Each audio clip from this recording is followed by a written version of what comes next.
Assalamualaikum warahmatullahi wabarakatuh. Waalaikumsalam warahmatullahi wabarakatuh. Hari ini kita akan belajar menggunakan scanner atau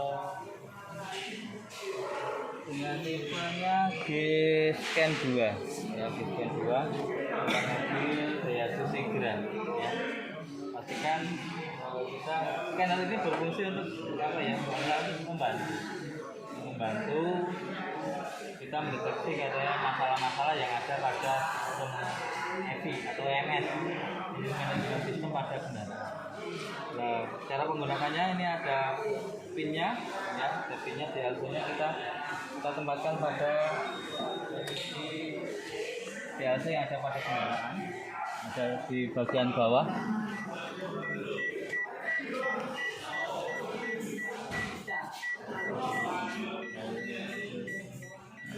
Nah, pastikan posisi benar. Kemudian kita nyalakan scannernya. Kita nyalakan scannernya. Ini sudah menyala pada posisi dashboard atau monitor. Kemudian ketika kita mau melakukan scanner, pastikan kunci kontak pada posisi on. Nah, indikator-indikatornya sudah menyala. Kemudian kita memungsikan dari scannernya ini ada SD ini current datanya, OBD atau onboard diagnostiknya. Ketika kita ingin langsung mengetahui masalah yang ada pada kendaraan, pada misalnya Daihatsu Sigra ini, maka kita klik di OBD-nya. Tetapi kalau kita ingin mengetahui data secara total, maka kita di sini di diagnosisnya, maka akan muncul varian, ada Eropa, Asia, United States, Amerika atau yang lainnya. Maka kita sesuaikan ya, kalau ini Daihatsu punyanya dari Asia, maka kita pilih Asia. Kemudian kita pilih di Daihatsu-nya, kemudian di Japan domestik ada internasional, kita ambil yang internasional. Kemudian kita ingin mendiagnosis ya, maka kita klik OK. Di diagnosisnya, dari tampilannya ada engine, kemudian automatic transmission, CVT, idle stop dan lain sebagainya. Maka kita pilih yang EV engine, kemudian kita OK.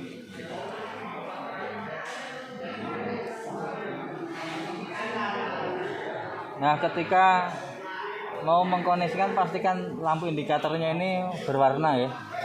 Ya. Kemudian di sini ada DTC atau diagnosis trouble code-nya, analisis. Ini langsung nanti mengetahui.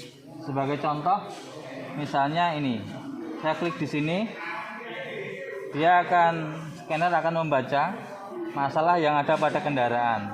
Berhubung ini tidak ada masalah, berarti di daftar tabelnya ini tidak muncul daftar masalah ya, tidak muncul daftar masalah, sehingga kita kembalinya menggunakan ESC ya. Nah, ini kemudian kita jika ingin membaca data analisis secara total, ini menggunakan data analisis ya, data analisis. Kemudian kalau ingin mengetahui ECU-nya, di ECU information, aktuator tes aktuatornya ada di sini. Kita coba di data analisis.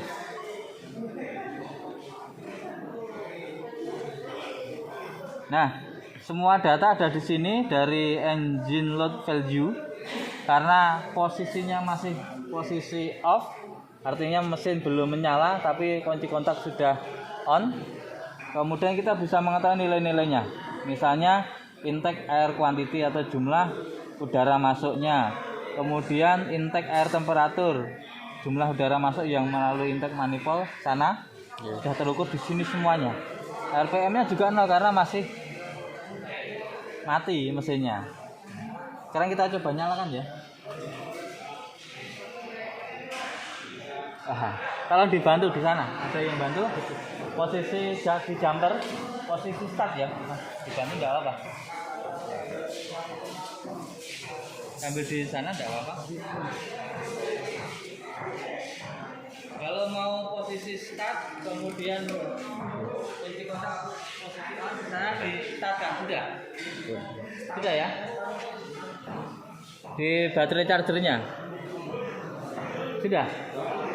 Ya. Dimatikan dulu baterai chargernya, kemudian baru dilipat. Nah, kemudian kita bisa membaca data.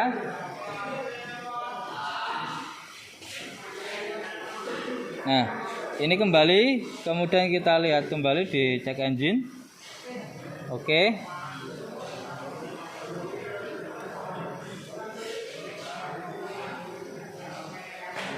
Data analis sambil menunggu loadingnya. Nah, sudah muncul ya, misalnya absolute load value. Nah, ini 18 sampai 22%. Kemudian jumlah udaranya yang masuk itu 1, sekian gram per second. Kemudian RPM-nya 600-an RPM. Ya.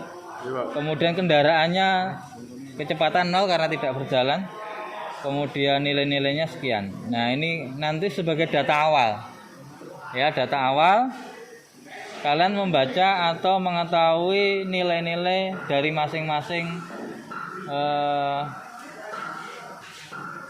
input yang masuk pada kendaraan, entah itu udaranya, entah itu nanti di throttle-nya body, entah itu nanti di lainnya. Kalian baca di sini. Kemudian jika ingin melihat fungsi, kemudian record, ini merekam, tapi tidak perlu ya. Kalau ingin melihat di aktuatornya, kita lihat.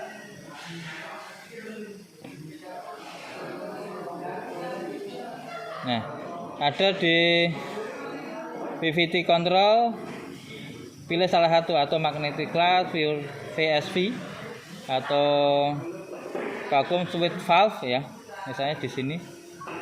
Oke. Nah, nilainya muncul di sini. Di intake air temperaturnya 51 derajat Celcius. Engine RPM 6, vehicle speednya, kemudian throttle, sudut throttle-nya 0 karena tidak diinjak ya, tidak ditekan. Kemudian throttle sensor satunya ada 16,47%. Akselerasi sensornya, tegangan rasionya di 15,97% dan lain sebagainya.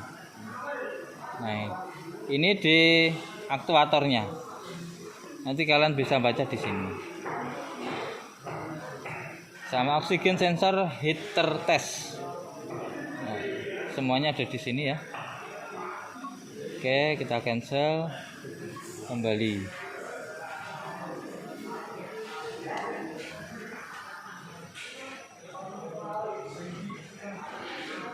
Oke, saya kira itu ya,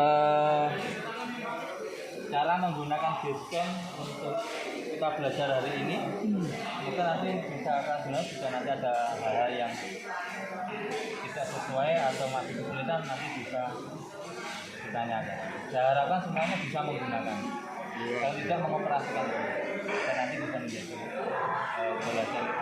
Ini baru kalian nanti data dulu ya, data dulu hasilnya, nanti kamu rekap dalam buram, kemudian nanti kita kasih kasih problem ya, nanti muncul di DTC-nya apa, di OBD-nya nanti kalau ada masalah pasti langsung muncul di sini. Ternyata kalau di sana kita kasih masalah, muncul di OBD-nya. Ini sambil menunggu proses. OBD itu onboard diagnostic ya. Nah, nanti kalau di sana ada masalah, koneksinya terputus atau mungkin sensornya rusak, lepas dan sebagainya, nanti langsung muncul ya. Misalnya retest di sini. Nah, nanti akan muncul di sini. Ya, double. Nah, kita lihat nanti di sini. Kemudian di DTC-nya, wah nggak ada, nggak ada masalah. Nah, nanti kalau ada muncul ning kene iki, oh nanti di IAT-nya, oh nanti di crankshaft-nya di situ. Lah berarti kalau kamu sudah mengetahui masalahnya di sini, kemudian kamu lakukan pemeriksaan. Nah, oke ya. Nah, langkah-langkah pemeriksaannya termasuk nanti mengukur tahanan atau voltage-nya, kemudian konektornya dan lain sebagainya. Oke. Terima kasih. Itu nanti silakan dicoba dulu ya. Terima kasih. Assalamualaikum warahmatullahi wabarakatuh.